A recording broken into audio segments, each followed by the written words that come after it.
de France Maghreb 2. France Maghreb 2. France Maghreb 2. Sur 91.3 FM. Sur 91.3 FM. À Reims et toutes. Allez, merci de nous rejoindre sur France Maghreb 2, les amis. Je vous l'avais promis, elle est là. De retour du barreau de Paris, évidemment.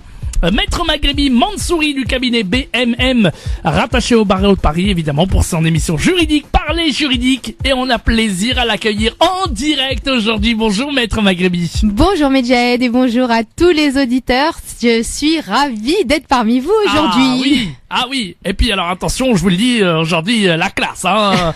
On a préparé le café, on a tout préparé, tout va bien. Tout est prêt pour aider les auditeurs aujourd'hui. Voilà, tout à fait, avec un bon Comme à café. chaque fois d'ailleurs. Tout à fait, on est vraiment ravis.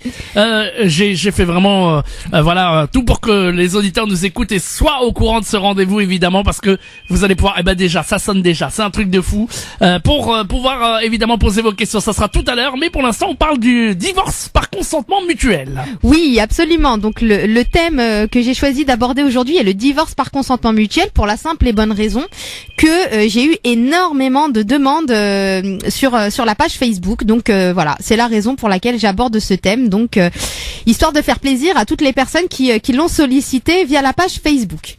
Donc, alors, qu'est-ce que le divorce par consentement mutuel ? Il y a beaucoup de personnes en ce début d'année, hélas, alors je ne sais pas si c'est dû au retour des vacances ou pas, mais qui se posent la question du divorce et qui aimeraient mettre en place une procédure qui soit rapide. Donc on me pose souvent la question, mais qu'est-ce qui existe comme divorce rapide ?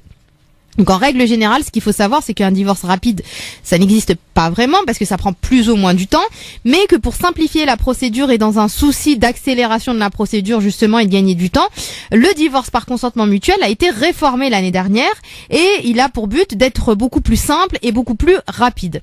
Donc le nouveau divorce par consentement mutuel, c'est un divorce dans lequel on ne va pas avoir recours à un juge, mais on va avoir recours donc à deux avocats et à un notaire. Les conditions pour pouvoir avoir recours au divorce par consentement mutuel, la nouvelle formule, j'ai envie de dire. Alors, il n'y a pas de minimum de mariage qui soit exigé pour pouvoir mettre en place cette procédure.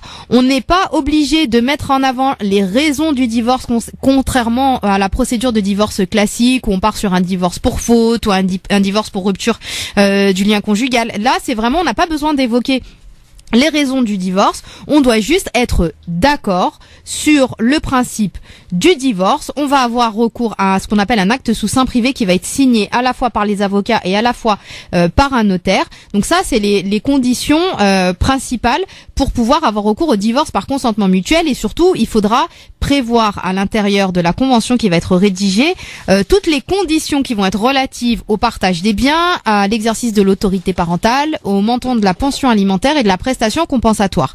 Donc en fait, avec cette nouvelle procédure, les personnes qui sont en bonne entente se mettent d'accord à peu près sur tout entre elles et ensuite elles vont, par l'intermédiaire de leurs avocats, faire rédiger une convention. Et donc cette convention, c'est elle qui va remplacer, j'ai envie de dire, le jugement de divorce.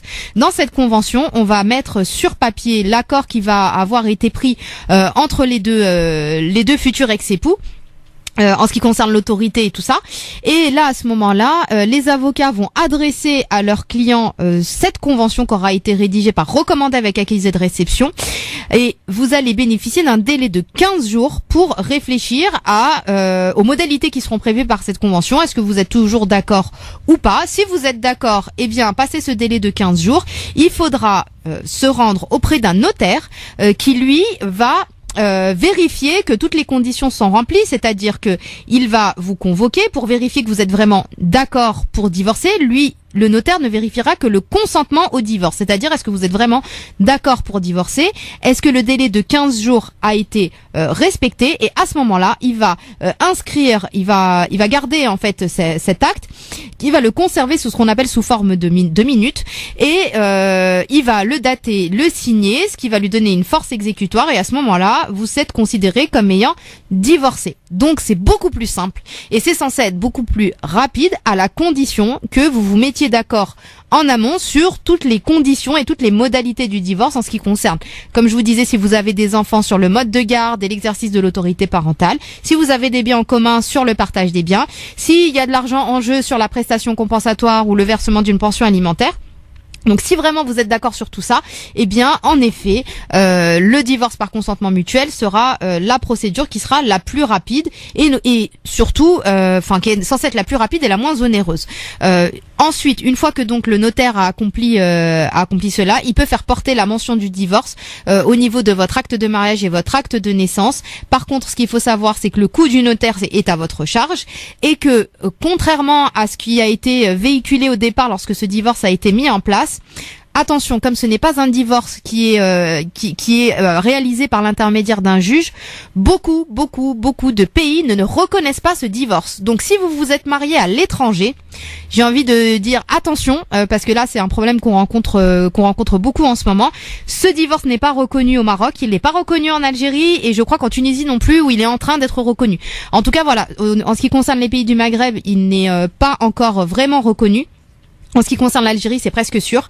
Et pour d'autres pays, c'est pareil. Il faudra vérifier au préalable que le divorce que vous allez effectuer, si vous l'effectuez en France auprès d'un notaire, soit reconnu dans votre pays d'origine pour que vous puissiez faire apporter la mention du divorce sur vos actes de naissance. Sinon, vous l'obtiendrez jamais. Donc, c'est très important de vérifier ce point avant de choisir cette procédure. Aller vite, c'est bien, mais aller sûrement, c'est mieux. Et ben voilà, merci beaucoup en tout cas pour ce thème évidemment, le divorce par consentement mutuel. Voilà, eh bien c'est parti pour vos appels en direct à la radio. Dès à présent, vous êtes les bienvenus pour tous vos questionnements, toutes vos interrogations d'ordre juridique. On vous attend dès maintenant au standard 0892 23 99 50 0892 23 99 50. La consultation instantanée, les amis. Vous avez des questions, vous avez déposé des dossiers de regroupement familial et ça n'aboutit pas, vous avez posé des dossiers en préfecture, vous vous êtes fait escroquer, vous voulez en savoir plus sur le divorce justement, sur le droit du travail, droit de la santé, droit des étrangers, vous avez posé aussi un dossier médical, ça n'a pas fonctionné, vous voulez en savoir plus, bref, toutes les questions, toutes vos interrogations juridiques, eh bien vous nous posez votre question et vous posez à l'antenne Maître Maghrebi, une vraie spécialiste dans la matière. Je rappelle le numéro de téléphone si vous voulez poser à vos questions et si vous voulez être anonyme, il n'y a aucun problème. Vous gardez l'anonymat. En tout cas, vous nous appelez dès maintenant et Maître Maghrebi se fera un plaisir de répondre à toutes vos questions. 0892 23 99 50 étoile et le choix numéro 1. Vous passez directement à l'antenne, vous posez votre question à Maître Maghrebi et elle vous répond. C'est la consultation instantanée, évidemment, en direct sur France Maghreb 2. Et c'est dès maintenant. 0892 23 99 50 étoile et le choix numéro 1. À tout de suite. France Maghreb 2, France Maghreb 2. Et nous sommes de retour sur France Maghreb 2, évidemment, avec l'émission Parler juridique et Maître Maghrebi Mansouri du cabinet BMM, rattaché au barreau de Paris. Elle est spécialisée dans le droit du travail, droit de la santé, droit des étrangers, droit pénal, une avocate sérieuse et honnête. Vous pouvez la joindre d'ailleurs pour prendre un rendez-vous avec elle. Son numéro de téléphone, c'est le 06 12 14 34 96 06 12 14 34 96 si vous voulez prendre un rendez-vous avec elle et bien entendu pour vous aider dans vos dossiers. Elle est là pour vous. 06 12 14 34 96 et là elle répond gratuitement à vos questions. 0892 23 99 50 étoile et le choix numéro 1. Maître, on va commencer tout de suite avec un auditeur qui nous vient de Metz. Il s'appelle Mohamed, il nous a téléphoné. Bonjour Mohamed. Bonjour. Soyez le bienvenu Mohamed en direct à la radio. Je vous présente Maître Maghrebi, elle est là, elle vous répond. Bonjour Mohamed. Bonjour. Oui, c'est moi qui t'ai appelé la semaine passée. Oui. Pour mon dossier que j'ai déposé déjà, ça fait 1 an. J'ai une résidence permanente espagnole et je suis marié avec une Algérienne qui a une résidence de 10 ans ici. Donc, ça fait 2 jours que je reçois la lettre du préfet. Il dit, vous avez sollicité votre admission au séjour en France le mois d'octobre 2017 et votre épouse, elle a déposé le 21 septembre 2018 une demande de regroupement familial de votre faveur, indiquant que vous avez résidé en Espagne. Votre résidence habituelle n'était pas en France, donc vous ne pouvez pas solliciter la délivrance d'un titre de séjour français. Par conséquent, votre demande d'admission au séjour en France a été classée sans suite. Donc, ce que je comprends, c'est le premier dossier d'admission au séjour en France qu'il est sans suite. Et le regroupement familial, il va rester, c'est ça, non? Voilà, c'est ça. Alors en fait, c'est ce qu'on disait la semaine dernière. En fait, on disait que à partir du moment où vous aviez dit que vous résidiez à l'étranger, normalement la demande de titre de séjour ne pouvait pas aboutir, et que celle qui avait le plus de chances d'aboutir était celle du regroupement familial. Donc là, en fait, ce qui s'est passé, c'est que la préfecture, déjà, ils ont été gentils, dans le sens où ils vous ont pas envoyé un refus, ils vous ont envoyé un classement sans suite. Ça signifie qu'ils vous disent, voilà, vous avez suivi la bonne procédure, qui est celle de demander le regroupement familial, vu que vous avez dit que vous étiez résident espagnol. Mais comme vous êtes résident espagnol, vous n'ouvrez pas droit au titre de séjour vie privée familiale. Donc, je vais pas répondre à votre demande. Il vous dit pas non. Il vous dit, je vais pas répondre à votre demande, je classe. Je classe, c'est comme si cette demande n'avait jamais existé, parce que le risque que vous aviez, c'était qu'il refuse de vous délivrer un titre de séjour et qu'il vous envoie une obligation de quitter le territoire. Et là, ça aurait été extrêmement compliqué, parce que pour avoir un regroupement familial, lorsqu'on a une obligation de quitter le territoire, ça peut bloquer le dossier. Donc là, la préfecture a pas voulu vous bloquer. Elle vous a dit, très bien, vous avez fait une demande de regroupement familial. Elle sous-entend que c'est vraiment ce qu'il fallait faire, et elle classe sans suite votre demande. Donc là, c'est le dossier suit son cours. C'est tout à fait normal. C'est tout à fait normal. Donc c'est juste la patience.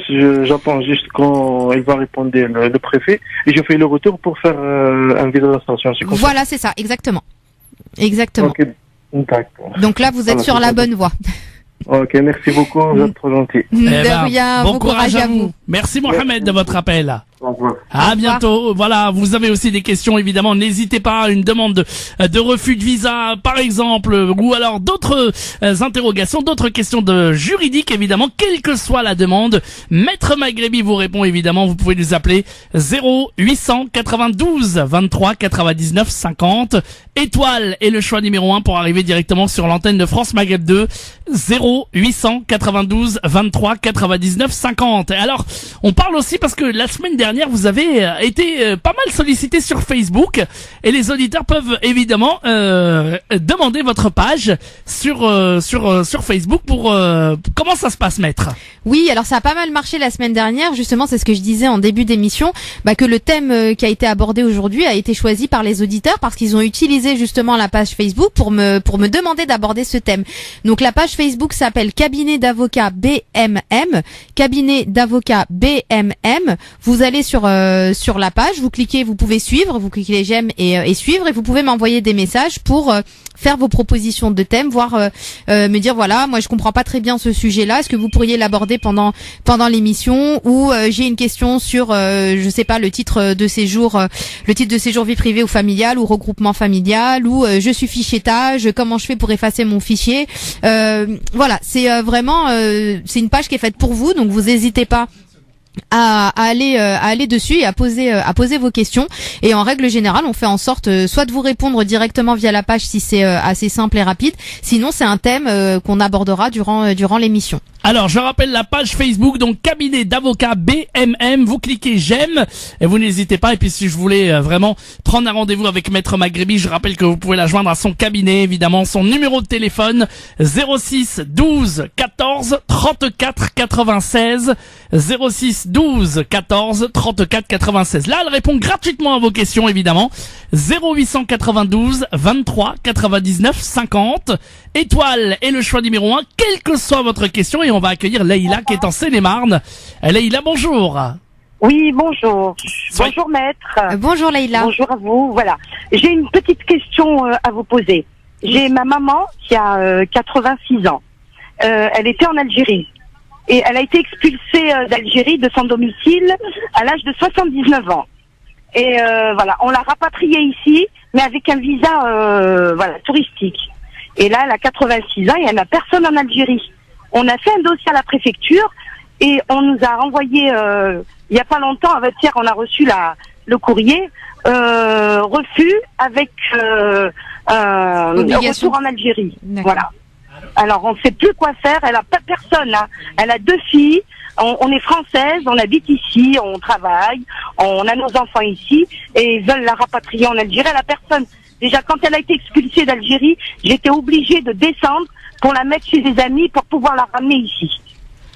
Alors, vous m'avez dit, vous êtes français. C'est quel titre de séjour vous avez sollicité pour elle? Eh ben, c'est comme un regroupement familial. C'est un titre exceptionnel que j'ai demandé. quand on a fait le courrier. Alors, parce que là, si vous êtes français, normalement, elle peut demander le titre. Vous pouvez entamer la procédure titre de séjour ascendant de français. Ouais, ben, Coupez la radio. Non, vous avez coupé la radio complètement pour qu'on vous entende bien, madame. Oui, tout à fait. Voilà, s'il vous plaît. Alors, vous m'avez dit la carte de résident ascendant de ressortissant français a été refusée? Ah oui, carrément, ils y ont refusé avec une obligation de quitter le avec territoire. une autorisation de quitter le territoire. Et une obligation. Et quels sont les motifs qui ont été invoqués dans le refus, dans le courrier que vous avez reçu? Eh ben, ils lui ont dit qu'elle a vécu pendant 79 ans en Algérie. Elle n'a pas de raison de rester ici. Mais j'ai envoyé l'expulsion de son domicile. Nous, on est 2 filles ici. Elle a personne. Bon, si elle est restée jusqu'à 79 ans, c'est qu'elle avait où aller. C'est qu'elle avait son appartement. Et quand ils l'ont expulsée d'Algérie, c'est son frère qui l'a expulsée. Ben voilà, on a tout fait pour la ramener. Et on a fait des visas pour demande de long séjour. Ils ont toujours refusé. Après, on l'a ramené avec un visa touristique. Voilà, un visa Schengen, et on l'a laissée ici parce qu'elle a 86 ans. Elle est une personne âgée. Hein. Voilà, on peut plus la renvoyer en Algérie. Voilà, on ne sait plus comment faire. Vous l'avez reçu quand, le refus? Avant-hier. Alors, il faut absolument contester. Il faut contester, faut faire un recours devant le tribunal administratif en mettant en avant vraiment l'essence même de ce titre de séjour qui est le respect de la vie privée et familiale. Si on a mis en place ce titre de séjour-là, c'est pas en réalité pour l'étranger qui vient s'installer, mais c'est pour permettre à la personne française qui réside en France d'avoir un droit à la vie privée et familiale sur le territoire français. Vous êtes française, vous avez le droit d'avoir vos parents avec vous.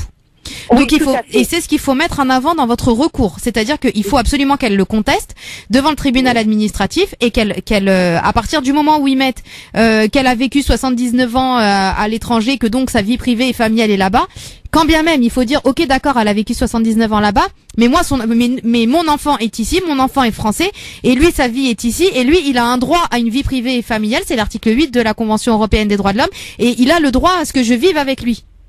Voilà, parce que de 79 ans à ici, il y a 6 ans, elle vieillit, elle prend de l'âge, elle ne peut plus retourner en Algérie. Oui, mais faut inverser en fait. Faut inverser le raisonnement en fait. Faut vraiment, quand vous faites votre recours au niveau de la préfecture, faut pas vous concentrer sur elle. Il faut vous concentrer sur vous. Faut pas dire oui, elle est âgée, elle peut pas repartir, c'est compliqué pour elle. Non, c'est moi, je suis française, moi je vis ici, moi je veux que ma mère elle reste avec moi. C'est pas la même chose, vous voyez. C'est pas mal ça. C'est pas du tout pareil parce que cette carte-là, c'est pour vous en fait qu'elle a été créée. Elle a été créée pour les enfants français, pour que les Français puissent vivre avec leurs parents. Donc c'est ça qu'il faut mettre en avant. Mais il faut faire le recours absolument. Je fais le recours. Est-ce que je prends un avocat ou est-ce que je fais un recours? Qu'est-ce que vous pourriez me conseiller? Moi, je vous conseille de prendre un avocat parce que au niveau du tribunal administratif, il y a des règles de forme à respecter qui sont assez particulières. Et le problème, c'est que si vous vous trompez en fait sur ces règles-là, votre demande sera irrecevable. Donc, je pense que c'est préférable d'avoir un avocat. Après, peut-être voir avec lui si vous pouvez tenter un référé ou pas. C'est une procédure d'urgence pour faire bloquer l'obligation de quitter le territoire. Je suis pas certaine que ça puisse passer vu son âge, parce que je pense pas qu'elle travaille, je pense pas que. Ah ben non, elle vit chez moi. Ouais, donc c'est tenter le recours classique devant le tribunal administratif, en faisant bien attention que les règles de forme soient respectées et surtout en reprenant bien la motivation de la préfecture, qui de toute façon elle est sans fondement par rapport à, je vous dis, à l'essence même de ce titre-là. Donc il faut vraiment vous concentrer sur vous. D'accord, très bien. D'accord. Ok. Et ben voilà. Merci, maître. De rien, bon courage. Bon courage à vous. Bon courage. À bientôt.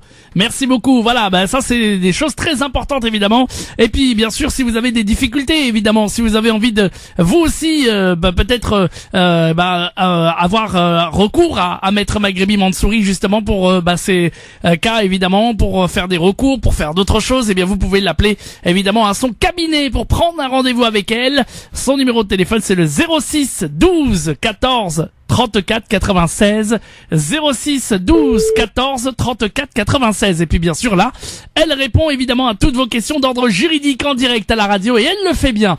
En direct, vous pouvez nous appeler 0892 23 99 50 étoile et le choix numéro 1. Vous arrivez directement ici sur l'antenne. Soyez patient par contre quand vous passez à l'antenne. Chacun votre tour, et il faut bien rester à l'antenne, sinon après vous perdez votre place.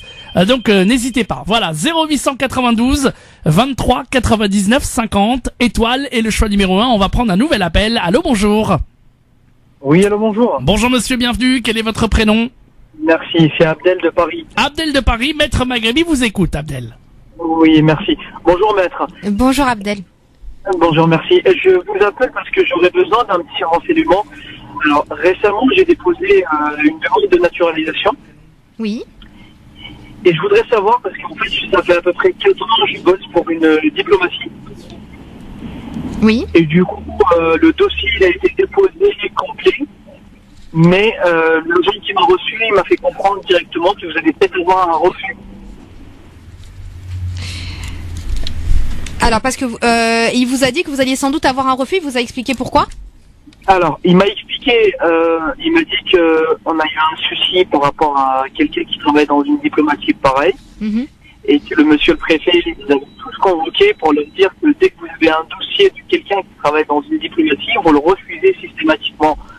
Bon, je lui ai expliqué que moi, j'étais pas diplomate, j'étais résident en France depuis l'âge de 9 ans. Et puis que j'avais un contrat de travail français, qui était considéré comme fonctionnaire, mais fonctionnaire français. Pas du Maroc, je suis petit à l'URSSAF, j'ai tout produit. Et il m'a dit oui, c'est le même cas que vous, et il a eu un refus. Quand j'ai vérifié un petit peu, normalement, il a pas le droit de refuser pour ça, mais je sais pas comment ça se passe. Parce que en fait, bon, déjà, ce qu'il faut savoir, c'est qu'au niveau de la naturalisation, c'est pas un droit, c'est laissé à la libre appréciation de la préfecture. Donc, si lui, il considère que vous remplissez les conditions, il vous l'accorde. S'il considère que vous ne remplissez pas les conditions, il refuse. Et au niveau de la préfecture, pour eux, il faut que tous vos centres d'intérêt soient en France.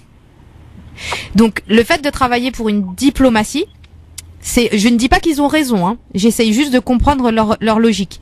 C'est que le fait que vous travaillez pour une diplomatie, c'est-à-dire que votre travail n'est pas axé sur un centre d'intérêt français. C'est pas logique, hein, mais la diplomatie, c'est étranger. C'est-à-dire que vous travaillez, c'est comme si, même si vous êtes sur le territoire et que vous payez vos impôts et que vous avez un contrat de travail français, fictivement, vous êtes, pour eux, tout ce qui est diplomatie, c'est étranger. C'est à l'étranger. Donc, c'est peut-être ça qui fait que ça pose problème. Après, ça peut se contester. C'est-à-dire que s'ils refusent de vous délivrer la nationalité française sur ce motif-là, parce qu'il faut voir après ce qu'ils vont invoquer comme motif. S'ils considèrent que vos centres d'intérêt ne sont pas français, eh bien, dans ce cas-là, faudra le contester. Faudra contester en expliquant que vous avez un contrat de travail français, que vous êtes sur le territoire français, que vous travaillez dans quels locaux? C'est-à-dire? C'est-à-dire, voilà. Donc, c'est-à-dire que quand vous allez travailler, vous mettez vos pieds à l'étranger. Parce que le consulat est considéré comme étant un territoire étranger. Oui. Vous êtes dans une zone étrangère. Donc, en fait, vous êtes plus considéré comme étant en France lorsque vous rentrez dans le consulat. Vous êtes plus soumis. Donc, c'est pour ça qu'en fait, les diplômes, ça pose des difficultés. Parce que vraiment, la condition pour la nationalité française, c'est d'avoir tous ces centres d'intérêt en France. Je vais vous donner un exemple. Une personne qui va se marier avec une personne qui est à l'étranger. Elle vit en France, elle travaille en France, mais son mari est encore à l'étranger ou sa femme est encore à l'étranger. Et elle va dire, tout se fait de façon régulière, hein, la procédure de regroupement familial est en cours et tout ça. Et sa demande de nationalité va être refusée parce que ses centres d'intérêt ne seront pas en France. Vous voyez ce que je veux dire? C'est-à-dire qu'il y aura un élément qui sera à l'extérieur. Son mari ou sa femme. Et là, vous avez un élément qui est à l'extérieur, c'est-à-dire votre lieu de travail. Donc, ils considèrent que les centres d'intérêt sont pas français et ils refusent. Parce que tous mes collègues qui sont là avec moi, ils ont tous obtenu sans aucun problème. Oui, mais il faut contester. C'est laissé à la libre appréciation. Mais apparemment, ces derniers temps, il y a eu apparemment quelqu'un qui travaille pour une diplomatie, il a diffusé des informations sur un ambassadeur, en fait.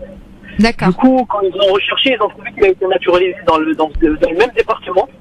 Ouais. Donc, entre guillemets, le préfet, ce qu'il m'a fait expliquer à l'agence, c'est qu'il se protège en refusant tous les dossiers. Il m'a dit, moi, j'espère qu'il va pas vous le faire, parce que vous êtes un agent local, parce que vous savez qu'il vous demande tout ce qui est URSSAF, des cotisations, des bulletins de salaire et des abus d'impôts.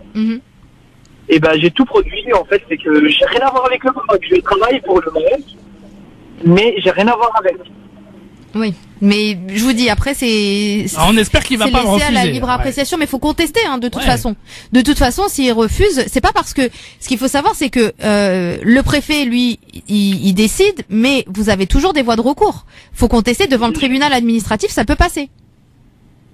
Vous voyez, par exemple, la personne qui a son conjoint à l'étranger, quand elle est en France depuis très très très longtemps, on annule la décision de la préfecture. Le tribunal administratif censure, il y a aucun souci par rapport à ça.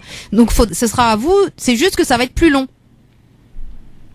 Ce sera une procédure qui sera plus longue, mais devant le tribunal administratif, vous mettez en avant tous les éléments qui prouvent que vos centres d'intérêt sont en France et pas à l'étranger, même si pendant votre lieu de travail, vous travaillez dans un consulat et que donc vous êtes considéré fictivement comme étant à l'étranger, tout le reste est ici. Donc normalement, vous avez le droit à la nationalité française. Après, c'est une stratégie à monter, mais c'est faisable. Voilà, monsieur, ce qu'on pouvait vous dire pour aujourd'hui. De rien, bon courage à vous. À bientôt. Merci beaucoup. On continue évidemment 0892 23 99 50 étoiles.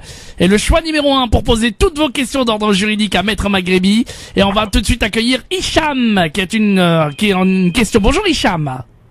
Bonjour. Bonjour, bienvenue à vous Hicham. Merci beaucoup. Bonjour Hicham. Bonjour maître. Bonjour, je vous écoute. Quelle est votre question? J'ai une question. Je suis marocain et ça fait 9 ans que je suis en France et j'ai pas de papier. Je voulais demander une première carte de séjour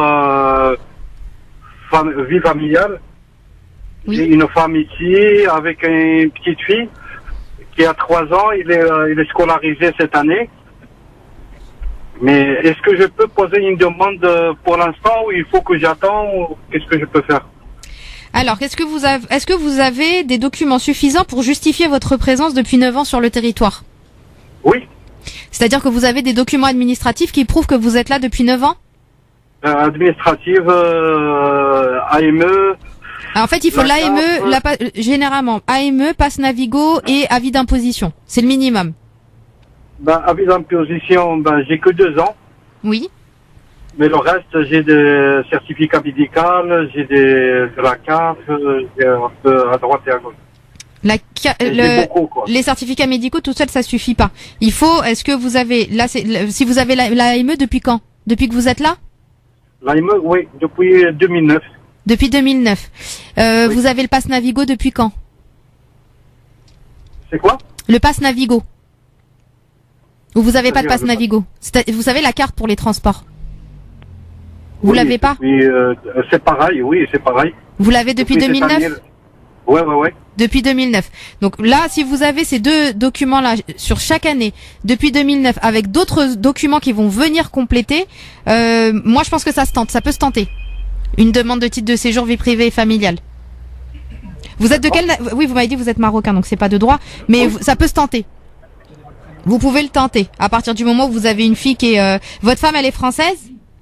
Non, il est pareil, il n'a pas de carte séjour ni rien du tout. Il avait carte séjour espagnole, mais elle est périmée, ça y est, elle est morte. D'accord. Donc soit vous attendez 1 an, comme ça vous êtes à 10 ans. Et si vous arrivez à prouver vos 10 ans, vous êtes à 10 ans, ça sera plus facile, même si le 10 ans n'est pas de droit, mais c'est plus simple. Et le fait que vous ayez une fille qui soit scolarisée, ça pourrait vous aider, mais moi je tenterai. Je tenterai dès maintenant. D'accord. C'est à partir du moment où vous êtes certain d'avoir les documents administratifs qui prouvent votre présence depuis 9 ans. Si vous les avez, si vous avez ces pièces-là, avec d'autres pièces qui viennent compléter au moins sur chaque trimestre votre présence ici, avec comme vous disiez, des certificats médicaux ou je sais pas, des ordonnances d'hôpitaux publics ou autres, ça peut. Sur mon nom, ça fait 1 an, j'ai des. Depuis 1 an, ça suffit pas. Aussi, ça suffit pas depuis 1 an. Faut vraiment depuis les 9 ans. Oui. Donc faut voir. Si vous avez depuis 9 ans des documents, oui. Si vous avez pas des documents depuis 9 ans, non. Non, j'en ai tout. Bon, si vous avez les documents, oui, moi je déposerai. Parce que c'est 5 ans au niveau de la circulaire, même si c'est qu'une circulaire et que c'est que des consignes et que la préfecture est pas dans l'obligation de suivre, vous pouvez tenter. Moi je tenterai. J'ai été à la préfecture pour demander. Ils m'ont dit, il me faut un contrat de travail, il faut machin. Non. Pour que vous soyez mariés. Non. Non, vie privée et familiale, vous êtes sur le territoire depuis 9 ans, vous avez une fille qui est scolarisée, ça se tente. Après, si vous voulez vraiment être certain, vous attendez les 10 ans, même si de toute façon les 10 ans sont plus de droit, donc vous attendez les 10 ans, moi je pense que ça se tente.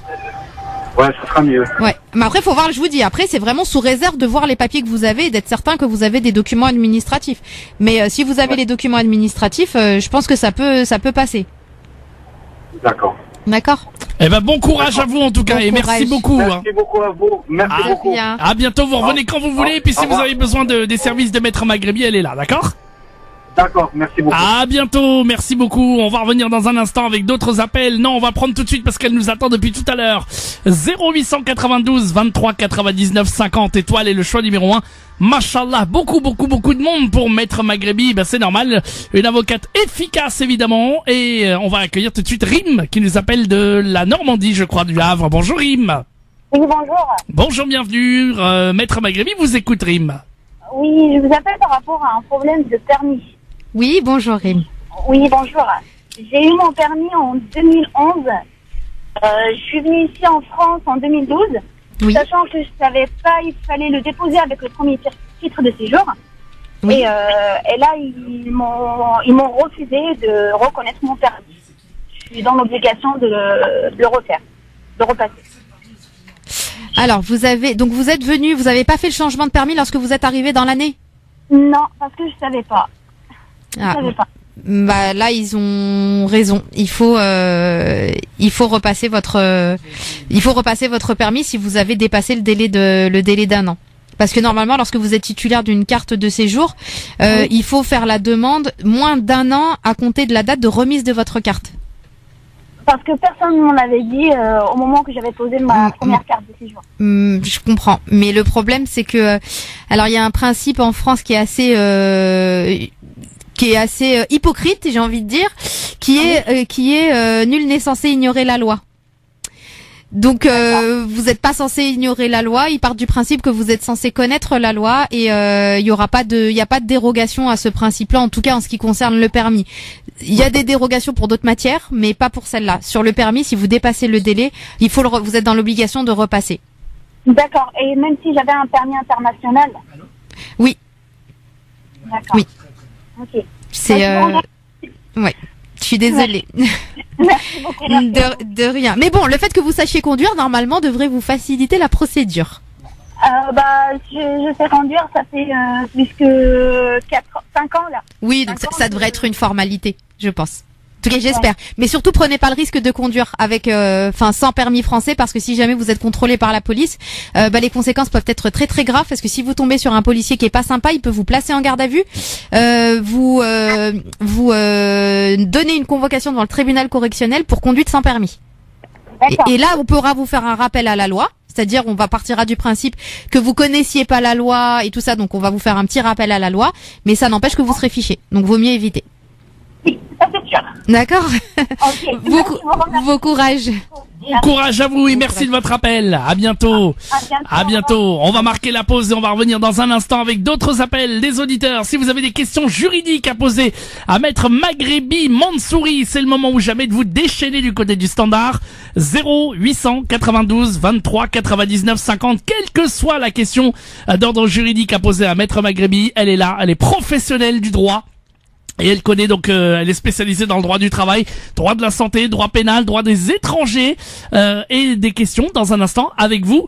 0892 23 99 50 étoiles et le choix numéro 1. 0892 23 99 50. L'émission Parler juridique revient dans une petite poignée de secondes. Ne bougez pas.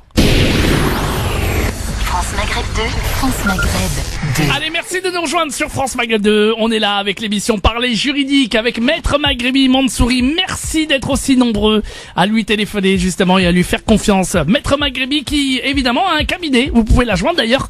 Une avocate efficace, honnête, évidemment, et qui peut vous aider. Elle est spécialisée dans le droit du travail, droit de la santé, droit pénal, droit des étrangers également. Et si vous voulez faire appel à ses services, eh bien, vous pouvez prendre rendez-vous avec elle. Son numéro de téléphone, c'est le 06 12 14 34 96. 06 12 14 34 96. C'est son numéro de téléphone, évidemment, au barreau de Paris. Évidemment, et elle est rattachée au barreau de Paris du cabinet BMM. 06 12 14 34 96. Allez, on va tout de suite prendre des auditeurs. Il y a beaucoup de monde au 0892 23 99 50. On a un auditeur par là. Allô, bonjour. Allô, bonjour. Bonjour, bienvenue. Quel est votre prénom? C'est Youssef. Youssef, je vous passe Maître Maghrebi. Bonjour Allô, Youssef. Oui, bonjour. Bonjour. Oui, en fait, je vous appelle pour demander le renseignement parce que je suis marié en France, ma femme c'est française. Il aimerait bien passer son permis au Maroc. Et je veux savoir, est-ce qu'il peut être valable en France? Alors votre femme est donc vous êtes marié en France. Votre femme est française, vous m'avez dit? Voilà, c'est ça. Mais elle est résidente en France. Oui, elle est résidente en France. Donc non, elle pourra pas demander le changement de son permis. Même si elle reste plus 6 mois là-bas? Bah si elle est plus résidente française. Non, c'est une française. C'est une française. En fait, il faut être résident. Quand on est résident à l'étranger, ouais, et qu'on n'est plus résident en France et qu'on a son permis là-bas, lorsqu'on vient s'installer sur le territoire français, qu'on soit français ou non, on peut demander le changement de son permis, mais à la condition de plus être résident en France. Ah oui, ok. Donc si elle va s'installer là-bas, je sais pas si, enfin c'est minimum 6 mois, mais supposons qu'elle reste là-bas 8 mois voire 1 an, elle passe son permis là-bas, lorsqu'elle revient s'installer ici, elle peut faire le changement, mais ça signifie qu'au préalable, que ce soit au niveau fiscal ou en tout cas au niveau de l'administration française, elle est plus résidente en France. Ah oui, ok madame. Parce que sinon ça passera pas. Ok madame, merci beaucoup. De rien. Eh ben voilà, merci de votre appel, à bientôt. Merci beaucoup, on continue d'accueillir vos appels évidemment, 0892 23 99 50, étoile et le choix numéro 1, oh, je sais pas si on va avoir vraiment le temps, ben si vous avez vraiment une question rapide, vous nous passez un petit coup de fil, 0892 23 99 50, étoile et le choix numéro 1 pour arriver directement ici sur l'antenne de France Maghreb 2 et poser vos questions juridiques. On va rappeler quand même la page Facebook de votre cabinet, cher Maître Maghrebi, évidemment, pour que les gens puissent vous demander tout au long de la semaine, vous envoyer des messages, parler avec vous de cette émission, justement. Oui, alors la page s'appelle Cabinet d'avocats BMM, Cabinet d'avocats BMM. Vous cliquez sur j'aime et suivre, et puis vous pouvez m'envoyer des messages tout au long de la semaine pour faire vos propositions de thèmes, vos questions. Enfin voilà, c'est vraiment une page qui est là pour pour la partager ensemble, et vraiment ne pas hésiter à nous solliciter et à faire vos propositions, parce que c'est ce qui va nourrir l'émission, donc c'est intéressant. N'hésitez pas, Cabinet d'avocats BMM, et puis bien sûr le numéro de téléphone de Maître Maghrebi si vous souhaitez prendre un rendez-vous avec elle, 06 12 14 34 96, 06 12 14 34 96. Un nouvel appel au standard. Allô, peut-être un appel par ici. Bonjour. Allô. Ah oui, on va prendre un appel par là. Allô. Bonjour. Oui, bonjour, bienvenue. Allô, oui, bonjour. Bonjour, bienvenue. Quel est votre prénom? C'est Imed. Imed, voilà, le retour d'Imed. Alors, soyez le bienvenu, on vous écoute. Maître Maghrebi vous écoute. D'accord, merci bien. En fait, moi, j'ai une boulangerie et je paye le loyer comme d'habitude. Et en 2016, en fait, les loyers, ils n'étaient pas payés pendant 3 trimestres. Après, il y avait quelques soucis. J'étais braqué 2 fois, j'avais des preuves et tout. Bref, le problème, c'est je suis passé au tribunal. Après, le tribunal, ils ont dit comme quoi il faut que je paye... c'est-à-dire 1000 et quelques par mois. Et moi, j'ai pas respecté. Moi, j'ai cru qu'ils vont faire un prélèvement. Après, maintenant, l'huissier, ils ont envoyé un huissier et tout, une lettre de huissier, soi-disant, il faut quitter le lieu ou payer tout un seul coup. C'était 23 000 euros. Et le problème, c'est quoi? C'est que moi, j'ai payé les 23 000 euros, j'ai payé tout ce qu'ils me doivent. Après, j'ai payé même un truc qui s'appelle décompte de 3 900 euros à Paris Habitat. Et le bail, il est résilié automatiquement. En fait, le bail, il est résilié automatiquement. Et à chaque fois quand j'appelle Paris Habitat, ils me disent, je leur dis, ouais, maintenant, je ne dois plus rien et tout. Ça, c'était depuis 2016. Hein. Et je leur dis, s'il vous plaît, il faut me renouveler mon bail. Et je vous paye toujours le loyer de 5 200 euros par mois, par trimestre. J'attends mon bail parce que l'assurance, il me demande le bail. Alors quelle est votre question précise? Parce que là, on a vraiment plus beaucoup de temps. Oui, la question, c'est que est-ce que le bail, ils vont le renouveler automatiquement ou pas? Alors, maître. Alors là, moi, je vais pas pouvoir vous dire si vous pouvez renouveler automatiquement votre bail ou pas. Ce que je peux vous dire, c'est que vous devez déterminer à quel moment votre bail a été résilié et pourquoi. Parce que lorsque vous êtes passé devant le tribunal, s'il vous a accordé un délai, normalement dans la décision, il a dû dire que il ne vous résiliez pas le bail, qu'il vous accordait un délai pour pouvoir régulariser la situation, mais que si vous ne payez pas votre loyer dans les termes qui étaient convenus par le jugement, c'est-à-dire l'accord que vous avez eu avec le juge, dans ce cas-là, vous avez une résiliation du bail, et ce que vous versez à compter de la résiliation du bail, c'est une indemnité d'occupation. Donc si à partir du moment où on a considéré que vous n'avez pas payé les 23 000 €, on vous a résilié automatiquement votre bail, ça veut dire que votre bail n'existe plus et que vous devez négocier avec votre bailleur pour signer un nouveau contrat de bail. Oui, j'ai compris. Vous voyez ce que je veux dire? Parce que vous avez avant le délai. J'ai payé avant le délai. Parce alors que si vous avez payé 2 fois. Si vous avez payé avant le délai, avant que le juge, faut lire le jugement que vous avez eu en fait. Mais si vous avez payé avant la fin du délai qui vous a été accordé par le juge, dans ce cas-là, votre bail existe toujours et il court toujours. Ouais, parce que j'ai payé avant le délai, ils m'ont donné le délai de paiement. Mais là, vous dites que votre bail, pourquoi vous dites que votre bail il est résilié? J'ai payé ça avant déjà. Pourquoi vous dites que votre bail il est résilié? Parce que comment ça s'appelle, moi, j'ai fait une demande pour renouvellement parce que il est fini chez moi en fait. Ça veut dire, le bail, il est fini. D'accord. Ils m'ont envoyé une lettre pour renouvellement et moi, je l'ai pas fait. Il était déjà résilié avant le problème.